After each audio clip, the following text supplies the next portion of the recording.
Tahun 1997,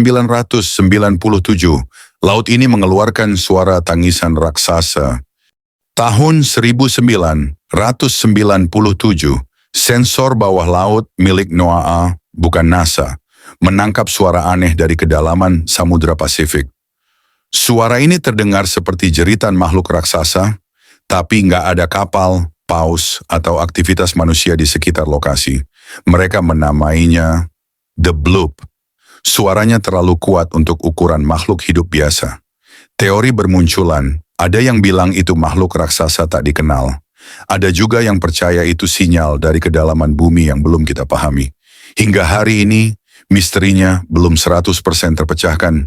Follow AI World Info kalau kamu suka fakta-fakta gelap dan tak terjelaskan seperti ini.